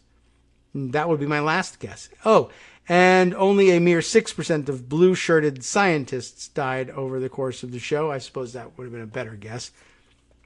But, and it would have been right. I wish I had gone with the science on that. So, if you're going to join Starfleet, kids, remember, science is where it's at. If you want to make it back from that 5-year mission in one piece, that is, even though that a lot of the mission apparently involves slicing you up into a million different tiny little pieces and reassembling you later on somewhere else. Anyway, what do you think of this mathematical reveal? Are you changing your Star Trek cosplay from dead red shirt to dead gold shirt at the next convention? I bet people will do that. Or already did, because this was from 2017. Let us know down below in the comments, but you can believe I won't be reading the comments on this piece. Oh, look, and they're not even available. So, or maybe it had no comments after all. Maybe no one cared. But Matthew did, and I thank him for sharing that with us. That's actually, I don't know. To me, that was important enough to spend some show time on. So, I did it. The end. I got to go back to Pocket now, the way this now works, and that's kind of annoying. Let me jump into another story or two. There's something else of note that I wanted to share with you, and maybe we can do this with the last half of the last segment. A story that I am pretty sure I took note of, but maybe didn't share with you, and I wonder if it's down in pocket even lower. But another of the amazing and very often disturbing ProPublica investigative stories that seems very important. And I think I made mention of it in just in passing, in discussion with Greg, maybe, and possibly with Joan, but mentioning, I guess, when we must have been discussing something about Tennessee and going on about how some of the elected judges there, or at least one of them, was particularly problematic. And I was thinking of these two stories, which we can put together from ProPublica, the original story and then a follow-up. The original story, a very long one, but the important background here, the larger part of the story. Black children were jailed for a crime that doesn't exist. Almost nothing happened to the adults in charge, or the supposed adults who were supposedly in charge. Check this story out. And one particular judge stands out in all this. The follow-up is she's getting her comeuppance, and that's good, but only bit by bit. Judge Donna Scott Davenport oversees a juvenile justice system in Rutherford County, Tennessee, with a staggering history of jailing children. She said kids must face consequences, which rarely seems to apply to her or the other adults in charge. How interesting is that? Bylines on this. Mariba Knight, Nashville Public Radio is her affiliation, and Ken Armstrong of ProPublica, the partner in this. So, long article, but I'll give you a flavor of it by reading as much as I can here. Chapter 1, What in the World is the chapter heading here. Friday, April 15th, 2016, Hobgood Elementary School, Murfreesboro, Tennessee. I think this story came to my attention when I was thinking about the Wyoming teenager who got herself arrested for trespassing when she refused to leave for defying the mask mandate. And then I was thinking about all the other videos I'd seen elsewhere. And this story was floating around at the time. 3 police officers were crowded into the assistant principal's office at Hobgood Elementary School, and Tammy Garrett, the school's principal, had no idea what to do. One officer, wearing a tactical vest, because you need that, was telling her, "Go get the kids." A second officer was telling her, "Don't go get the kids." The third officer wasn't saying anything. Garrett knew the police had been sent to arrest some children, although exactly which children, it would turn out, was unclear to everyone, even to these officers. The names police had given the principal included 4 girls now sitting in classrooms throughout the school. All 4 girls were black. There was a 6th grader, 2 4th graders, and a 3rd grader, the youngest being 8. On this sunny Friday afternoon in spring, she wore her hair in pigtails.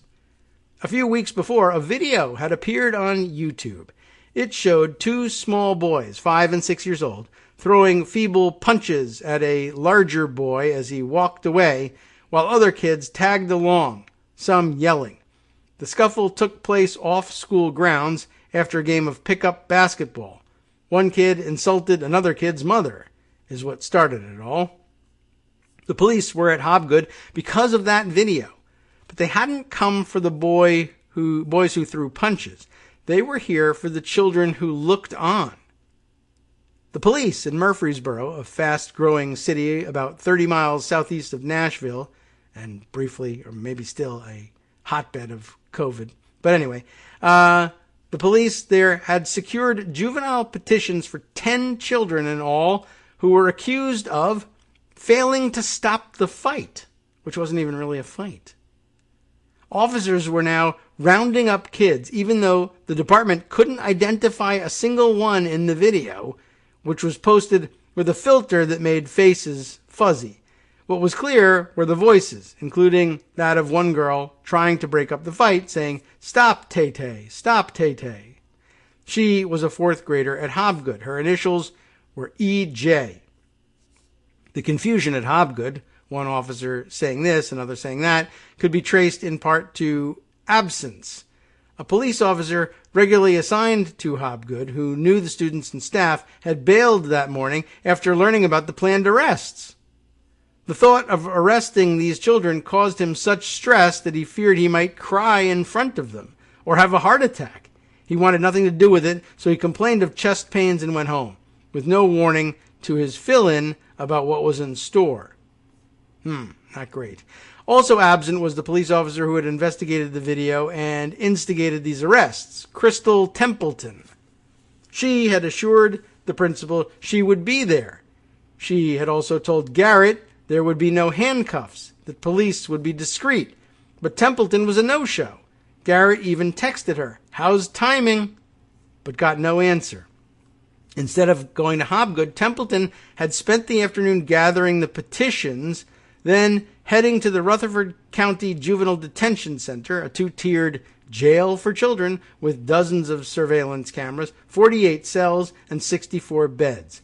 There, she waited for the kids to be brought to her. They were actually planning that, I guess. In Rutherford County, a juvenile court judge had been directing police on what she called our process for arresting children. And she appointed the jailer, who employed a filter system to determine which children to hold. The judge was proud of what she had helped build, despite some alarming numbers buried in state reports. Among cases referred to juvenile court, the statewide average for how often children were locked up was 5%. In Rutherford County, it was 48%. Wow. A chart illustrating just how crazy that is visually is displayed here. In the assistant principal's office at Hobgood, the officers telling Garrett not to get the kids was Chris Williams. Williams, who is black, had been a Murfreesboro cop for 5 years. What in the world, he thought, when he learned what these arrests were about. At Hobgood, 2/3 of the students were black or Latino. Williams wondered if such arrests would be made at a school that was mostly white. He had a daughter who was 9. He pictured her being arrested. This is going to blow up, he thought. I'm going to end up in federal court over this. He considered quitting, but instead tried to get someone to intervene. Tucked in an office corner, he called a sergeant, a lieutenant, and a major, but couldn't find anyone to call it off. The officer not saying anything was Albert Miles III. Growing up, Miles, who is also black, had friends who hated the police, but Miles' dad was a cop. Miles wanted to prove that police could be trusted. That afternoon, Miles had been pulled out of roll call along with another officer. A sergeant told the two to go arrest some kids at Hobgood. The sergeant didn't say why, but at Hobgood, Miles started picking up details. Miles, too, wondered if these arrests would happen at a school full of white students. The third officer at Hobgood was Jeff Carroll. He'd been pulled out of roll call with Miles. Carroll, who's white, was a patrol officer and SWAT team member. Definitely need them for this. In evaluations, supervisors praised him as a leader, cool under pressure. Carroll also had no idea what these arrests were about, but his sergeant had ordered them, and he followed orders. Carroll was the officer telling the principal, go get the kids. Garrett asked if she could call their parents first. Carroll told her no. Garrett told the police that one girl had diabetes and got treatment when she arrived home after school. Please, the principal said, let me call her parent.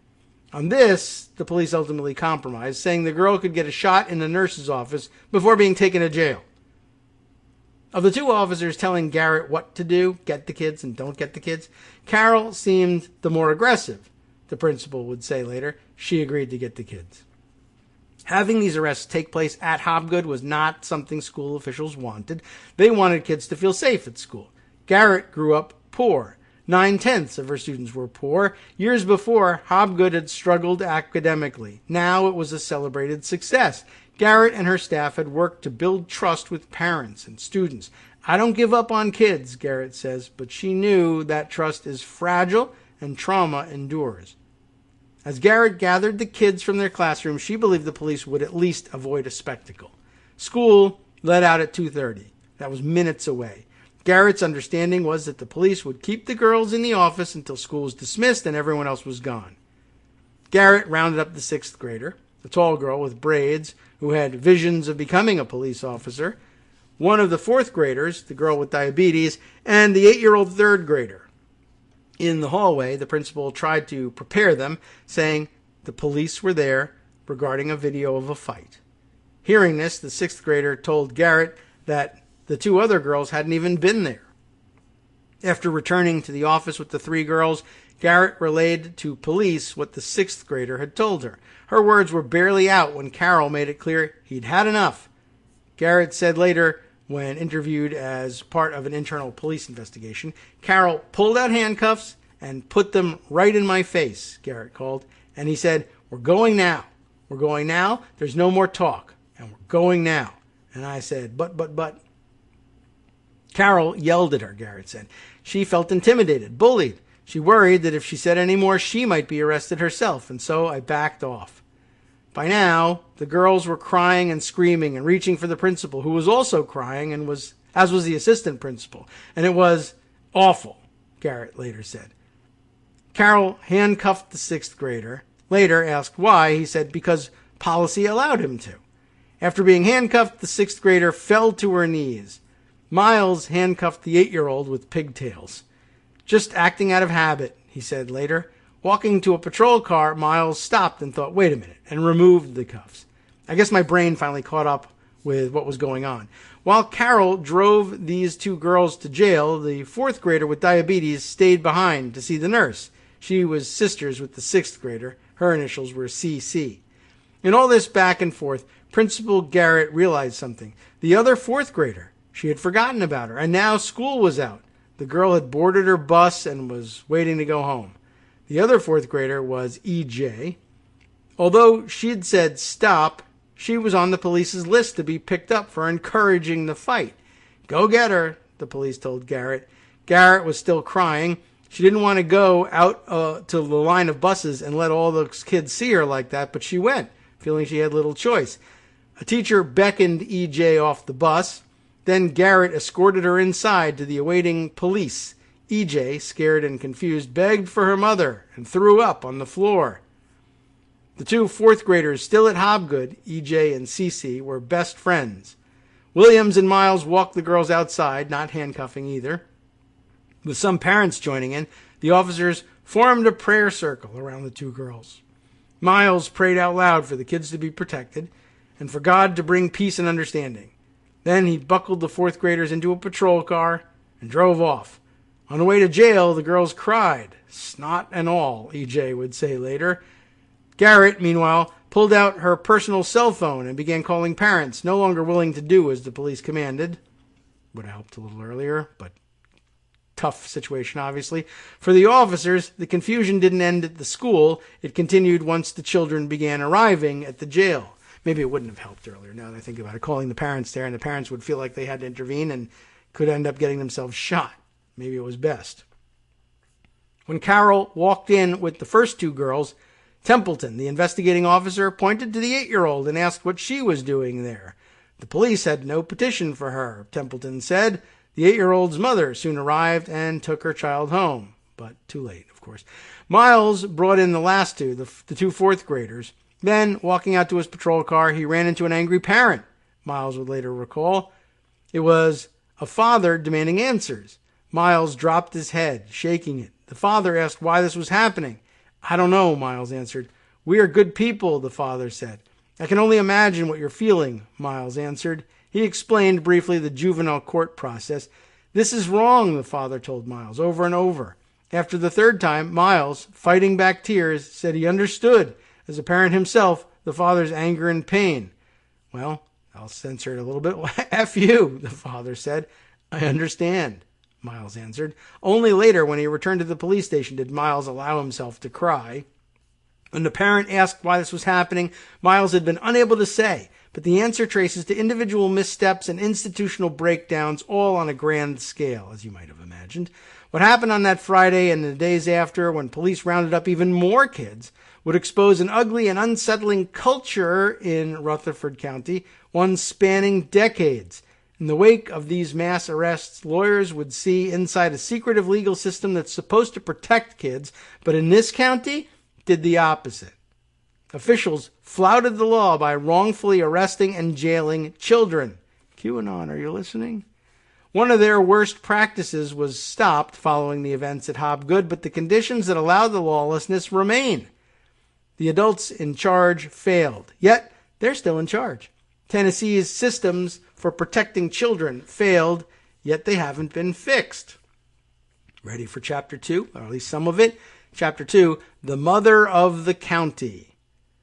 11 children in all were arrested over the video, including the 8-year-old taken in by mistake. Media picked up on the story. Parents and community leaders condemned the actions of police. Unimaginable, unfathomable, a Nashville pastor said. Unconscionable, inexcusable, insane, 3 state legislators said. But Rutherford County's juvenile court judge focused instead on the state of youth, telling a local TV station, "We are in a crisis with our children in Rutherford County. I've never seen it this bad." Rutherford County established the position of elected juvenile court judge in 2000. And ever since, Donna Scott Davenport has been the job's only holder. She sometimes calls herself the mother of the county. Davenport runs the juvenile justice system, appointing magistrates, setting rules, and presiding over cases that include everything from children accused of breaking the law to parents accused of neglecting their children. While the county's mayor, sheriff, and commissioners have turned over, she has stayed on, becoming a looming figure for thousands of families. "She's been the judge ever since I was a kid," said one mother whose own kids have cycled through Davenport's courtroom. One man, now in his late 20s, said that when he was a kid in trouble, he would pray for a magistrate instead of Davenport. If she's having a bad day, most definitely you're going to have a bad day. While juvenile court is mostly private, Davenport keeps a highly public profile. For the past 10 years, she's had a monthly radio segment on WGNS, a local station, where she talks about her work. She sees a breakdown in morals. Children lack respect. "It's worse now than I've ever seen it," she said in 2012. "Parents don't parent. It's just the worst I've ever seen," she said in 2017. In WGNS, Davenport reminisces with the show's host about a time when families ate dinner together and parents always knew where their children were and what friends they were with because kids called home from a landline, not some could-be-anywhere cell phone. Video games, the internet, social media, it's all poison for the children, the judge says. Davenport describes her work as a calling. "I'm here on a mission. It's not a job, it's God's mission," she told a local newspaper. The children in her courtroom aren't hers, but she likes to call them hers. "I'm seeing a lot of aggression in my 9 and 10-year-olds, she says in one radio segment. She encourages parents troubled by their children's behavior to use over-the-counter kits to test them for drugs. "Don't buy them at the Dollar Tree," she says on the radio. "The best ones are at your reputable drugstores." Scrutinizing the inner workings of Tennessee's juvenile courts can be difficult. Court files are mostly off limits. Proceedings can be closed at a judge's discretion. But on the radio, Davenport provides listeners a glimpse of the court work. "I've locked up one 7-year-old in 13 years, and that was a heartbreak," she said in 2012. "But 8 and 9-year-olds and older are very common now." Davenport has a lot of favorite sayings. "God don't make no junk," she says to kids to instill self-worth. To instill fear, she will say, "I'm going to let you be young and dumb one time." There's no jury in juvenile court, so Davenport decides the facts as well as the law, and that is why I should get 12 times the pay, she likes to joke. Davenport enforces a strict dress code in her courtroom requiring people to show deference. There will be no untucked shirts, no sundresses, spaghetti straps, or spandex, no body piercings, no uncovered tattoos. Pants shall be pulled up, and if a child shows up without a belt, the judge keeps a bag of them, and if she runs out, you'll just have to make do with a piece of rope, one newspaper profile said. Davenport says children need consequences. "Being detained in our facility is not a picnic at all," she says on the radio. "It's not supposed to be. It's a consequence for an action." You get some idea of what this lady is like. Well, maybe tomorrow, or maybe today, if you decide to read this on your own, you can get a taste for what she's all about and how she manifests this. This takes quite a while to get through.